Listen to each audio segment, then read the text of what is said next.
Անգին քարը, բուլղարական ժողովրդական հեքիաթ։ Երեխաներ, հիմա ես ձեզ կպատմեմ մի հեքիաթ Պավել պապի անգին քարի մասին։ Պավել պապը հողագործ էր։ Նա մի փոքրիկ փարախ ուներ Սարում, որտեղ ամեն իրիկուն մի 10 ոչխար էր տեղավորում։ Կողքին էլ մի քոլիկ ուներ, որտեղ մի կատու ու մի բադ էր պահում։ Մի բան չուներ միայն Պավել պապը, նավթի մի ճրակ, որ երեկոյան ընթրելիս լույս աներ իրեն։ Մի անգամ Պավել պապն իր հոտն արոտի քշելիս անտառի կողքին բացատում մի ուժեղ ճիչ է լսում։ Անտանելի մի ճիչ, կարծես բարակ շվիով ողբագին երգ են նվագում։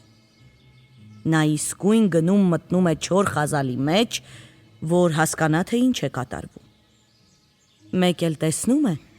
անտառը կրակների մեջ կորած վառվում է։ Մի վառվող ցցափայտի վրա էլ բոցերի մեջ թավալ է գալիս չալպուտուրիկ մի մողես։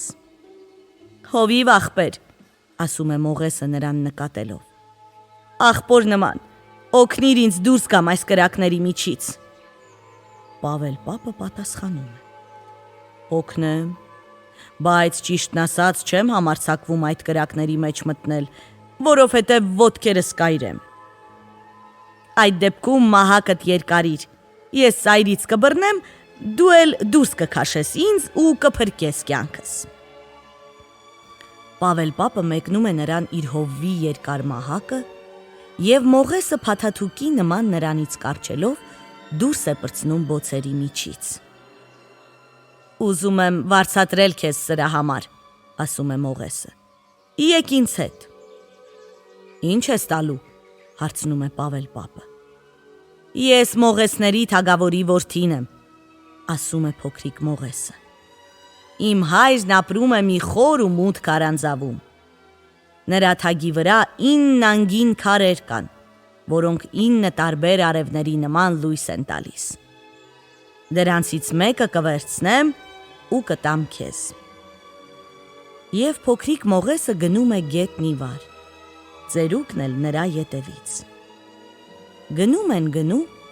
հասնում մողեսների թագավորի քարանձավը։ «Դու սպասիր այստեղ, իսկ ես գնամ քարը բերեմ», ասում է մողեսը։ Պավել պապը նստում է գետափին ու սպասում։ Երեկոն սկսում է իջնել և մինչև մողեսը դուրս կգար խոր քարանձավից, բոլորովին մթնում է։ Վերջապես թանկագին քարը բերանին նա հայտնվում է։ Ամբողջ բացատը ողողվում է լույսով։ Շրջակա ծառերի թռչունները ցնծությամբ թափ են տալիս թևիկները և ուրախ ծլվլում։ Նրանք կարծում են, թե արդեն առավոտ է և արևը դուրս է եկել։ «Այս քարն առ ու գնա, երբ կհասնես քո քոլիկը,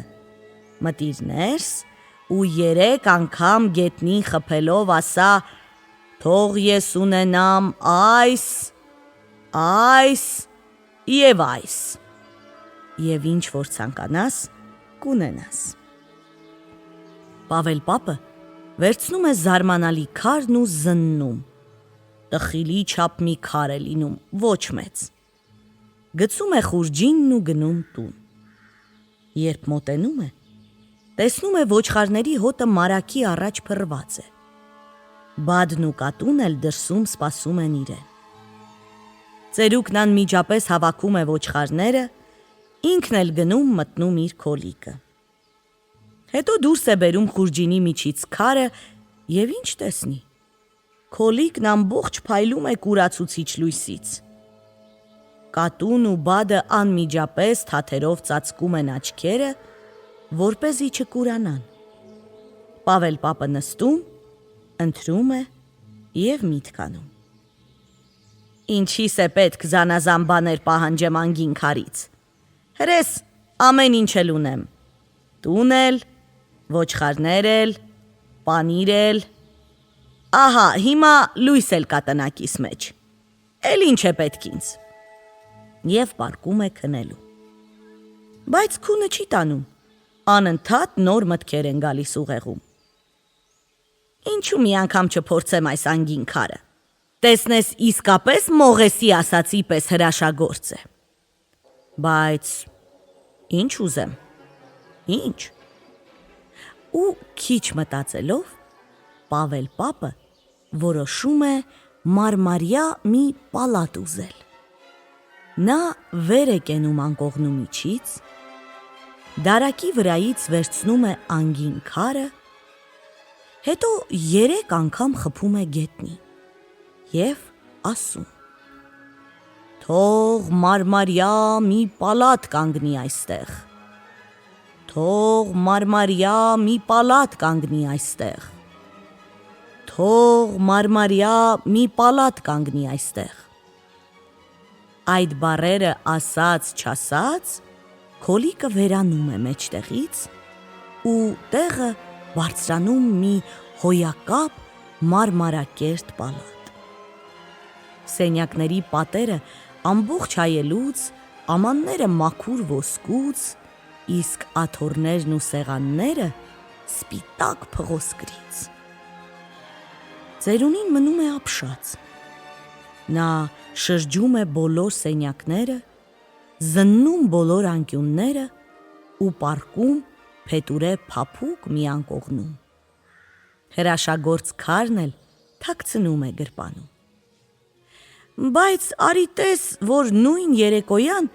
նրան այցելության է գալիս իր հարևանը՝ Իվան պապը։ «Եկա», ասում է նա, «տեսնեմ ողջ-առողջ ես, թե չէ»։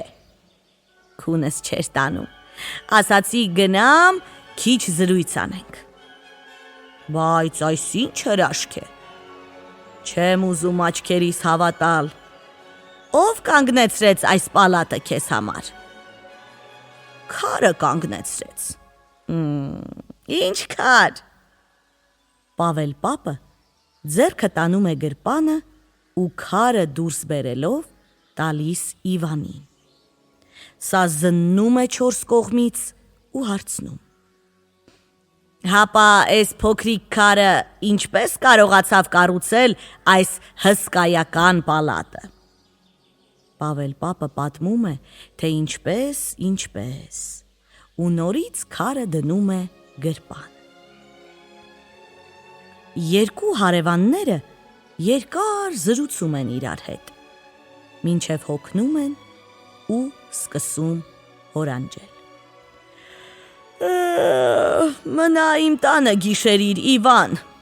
հրավիրում է Պավել պապը հարևանին։ «Իսկ որտեղ պետք է քնեմ»։ «Այստեղ, կողքիս, այս փետուրե փափուկ տեղերում»։ Հարևան Իվանը պառկում է ծերունու մոտ ու սպասում, որ նա քուն մտնի։ Հենց որ քնում է, ձեռքը մտցնում է նրա գրպանը ու քարը վերցնելով 3 անգամ խփում գետնին։ «Թող 4 հերոս տղաներ գան այստեղ», կարգադրում է նա։ «Այս պալատը վերցնեն և տեղափոխեն Դանուբի ափը»։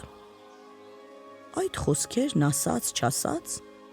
4 հերոսները գալիս, պալատը հիմքից վերցնում, տանում է։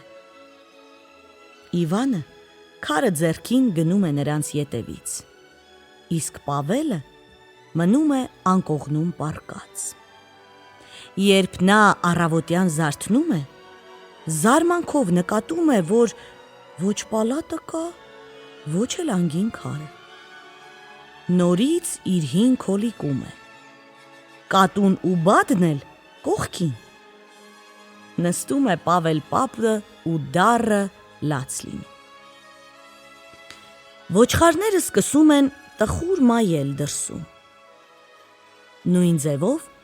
ողբում են կատուն ու բադիկը։ «Եկ գնանք Դանուբի ափը, պապի քարը գտնենք», ասում է կատուն բադիկին։ «Լավ, գնանք», համաձայնում է սա։ Երկուսով ճամփա են ընկնում։ Գնում են գնում, կտրում անցնում են մերձ Դանուբյան հարթավայրը և հասնում գետափ։ Ես կարող եմ լողալ, ասում է բադիկը, իսկ դու չես կարող։ Եկ,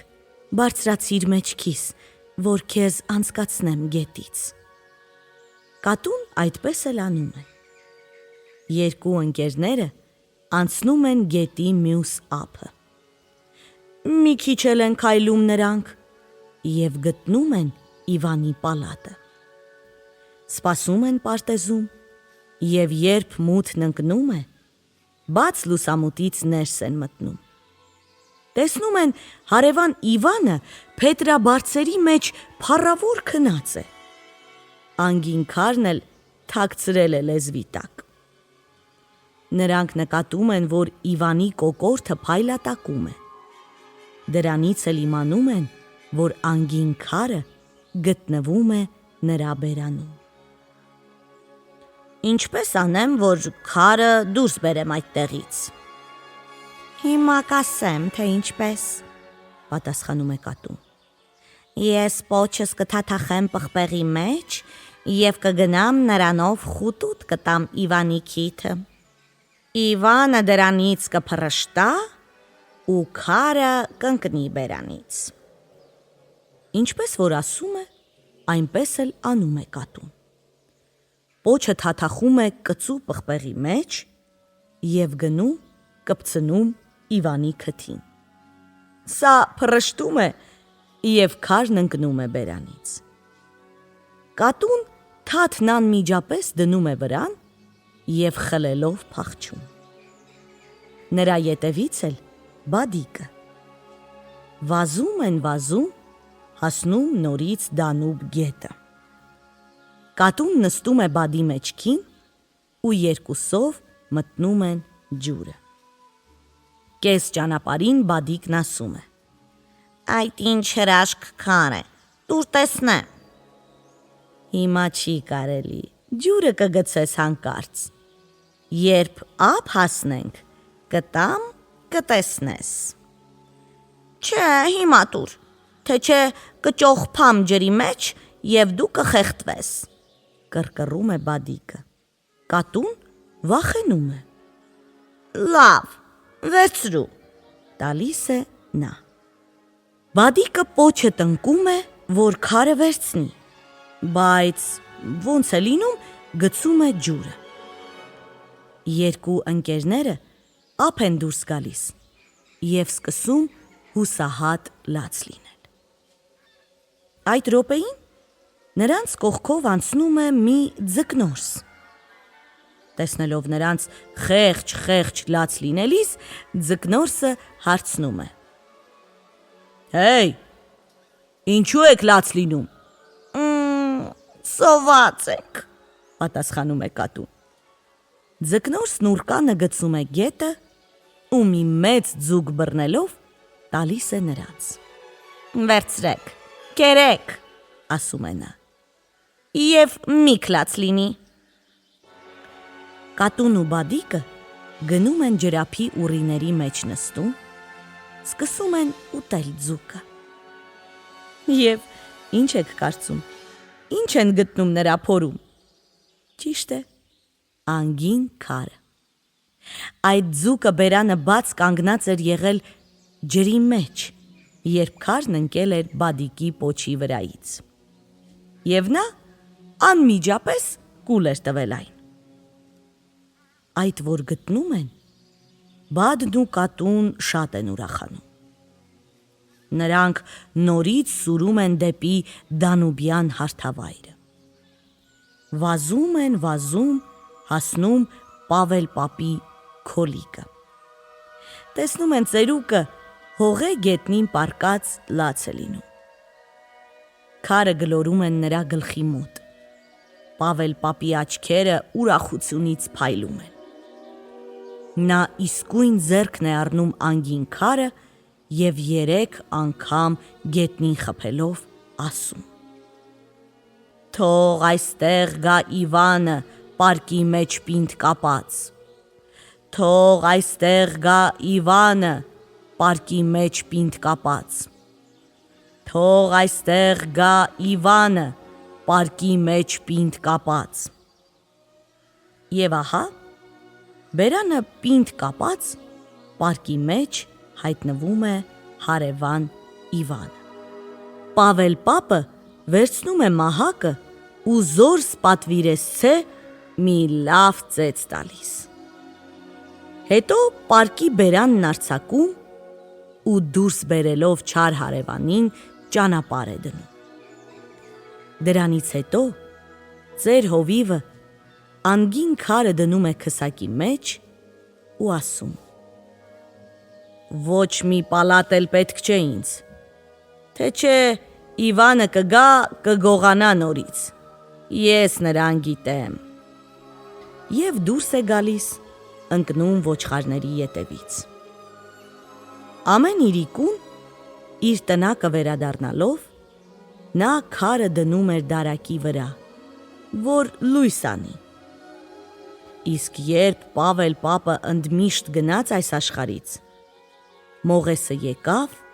ու ետ վերցրեց իր անգին քարը։